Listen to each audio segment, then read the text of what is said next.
Are you constantly chasing that next goal but still feel empty inside? Do you sabotage yourself when you're not perfect? You're not alone. Many high achievers always self-sabotage, and they never get to that point where they feel like they can be proud of themselves. In this video, we're going to talk about just that. I'm going to show you why perfectionism is just procrastination in disguise. The mental loop that makes you feel just not good enough. How to break free from this toxic cycle of self-sabotage. And I'm going to give you actionable tips to start celebrating those wins without feeling guilty. If you're new to my channel, welcome. Hit that subscribe button so you can never miss a video. I drop at least one leadership or productivity video every single week and a short every single day. So stay on top of it and stay motivated with me. Whether you're chasing success in your career, your personal life, or maybe that fitness goal, this video is for you to stop sabotaging, get after it, and feel proud. You've crushed those goals, you've stayed up late, you've sacrificed your personal life, sometimes relationships, and you've gotten after it. But at the end of the day, you still don't feel satisfied. Why is that? Let's talk about the lie that's keeping you from being happy, even when you're winning. First, let's talk about what self-sabotage is.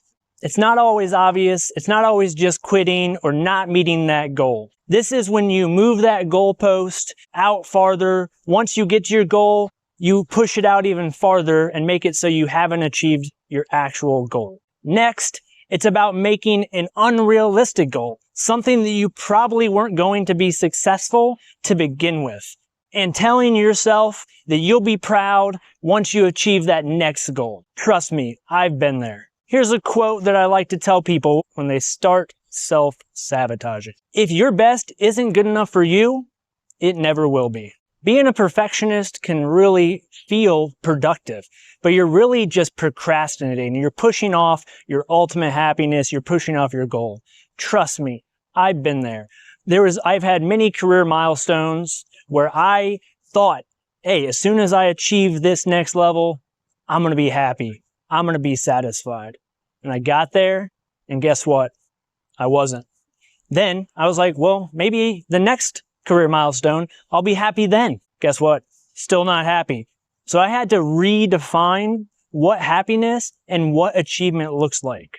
For a long time, I was measuring my own success against a bar that I would never meet. Other people would see me as successful, but I wouldn't see myself as successful. And a lot of high-performing people do this, where they look for that ultimate goal and assume when they get there, it's going to be amazing and it's going to give them that feeling they want. And then when they get there, they find nothing but disappointment. In my other video, I talked about imposter syndrome. And a lot of times, that's a major motivator in self-sabotage. If you want to know more about how to get out of imposter syndrome and really believe in yourself, check out my video here. And I dive into a lot of tips on how to get over that. It's another common thing that people suffer from. A lot of times when people are looking at goals, they have this future bias, that future goal is going to be that thing they want. They don't understand what the real core is, which you need to understand why you're doing it. What is your motivating factor? Simon Sinek talks a lot about this in his book, Find Your Why. It's an amazingly powerful book that talks about that the core of really human mindset is having a powerful and an inspirational why. It's super important and critical to have this because the truth is, life is hard. Life is going to beat you down, and you need something that's going to drive you through in the darkness. When we're young, we really think this might be, your, hey, if I get that car, if I get that money, it's going to make me happy. A lot of times, that's not what's going to make most of us happy. So you have to find your why.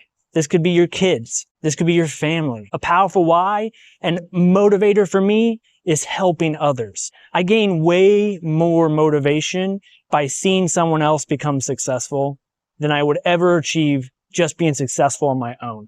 Here are some common signs that you are self-sabotaging. Again, we talked about moving that goalpost. If you always achieve your goals and then you just move it out farther and you don't take time to pat yourself on the back and say at least, hey, I achieved this. No matter how small, you are self-sabotaging. If you want to work out and you only get to the gym one time per week, and that's more than the 0 you were doing the week prior, that is a success. And you have to say thank you to yourself and truly believe that you are making progress. Then the next week, make it a little bit better. 2 times a week. Because if you start out with that unrealistic goal, I'm going to go 5 times a week, you're sabotaging yourself, because the average person is not going to go from 0 to hero. Another common symptom of self-sabotage is constant comparison to others. If you're looking at other people's Instas and other people's Facebooks or other people's achievements and constantly comparing yourself to that, then you are going to sabotage yourself. Focus and ground yourself in what you're doing and how you can make yourself the best self you can be. Stop worrying about what other people can do and worry about yourself.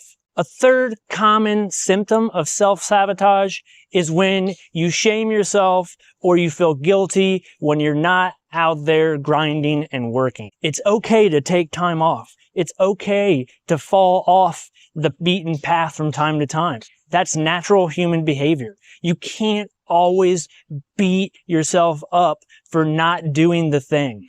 If you're out there trying to make yourself better, you have to recognize that, and it's okay if you're not perfect all the time. So how do we break this cycle? The first and easiest way is you got to reframe your mindset. Exactly what I've talked about so far is talk to yourself about progress, not perfection. Moving the needle even 1 millimeter to the right is progress, and that is good, and that is great, and you have to recognize that with yourself. Again, if you're constantly seeking that perfect, I'm going to give 110% every single day of every minute and every hour, you're going to not get out of this cycle. So reframe. Take that minor progress. I was just discussing this with my wife. She has a goal to drink a lot of water. She drinks a lot of soda, so she wants to get after being healthier and drinking more water. And so she was like, I'm going to drink, 100 ounces. And then she was drinking, 60 ounces of water, and she felt like she wasn't successful or wasn't making progress. But the reality was that she went from basically drinking no water to 60 ounces of water per day. That's huge. But her own self-sabotage was stopping her from seeing it, giving herself credit, and really feeling like she accomplished something. A good way to do this is to track that incremental progress. Find a way, either on your phone, track this stuff. I track my run times. I use the app, but I used to use just a note on my phone. Well, I would track my 1.5 miles over time. And it's easy to say I wasn't making progress. But if you look at my video 3 months ago, I was running that 5 mile in like an hour, and now I'm down to 49 minutes. That's an 11-minute increase. And it's easy to say when I was failing on certain days that I wasn't making any progress. But having that record and seeing how far I really came helped me get out of the cycle of self-sabotage. Another great tip that you can do is put in your plan moments that you're going to celebrate. Go out there and, celebrate it with a big dinner, buy yourself a cake. Even the smallest way of celebrating when you meet those incremental milestones along the way can help you not self-sabotage. Get out of the cycle and stay motivated for that long-term goal. In your plan, put milestones where you're going to actually celebrate yourself with a dedicated effort. Another big thing that I talk to people about is the mindset shift and actually verbalizing the celebration, saying, I did great this week. That positive self-talk, surprisingly, can be powerful. If you would have asked me 10 years ago if I was into self-talk or if I would do this, I'd tell you hell no, because it wasn't my style. But I'd tell you that that's huge. Just verbalizing that you were successful to yourself in a dedicated fashion can be a huge way to help you shift the mindset. So again, say simply, hey, I did great this week.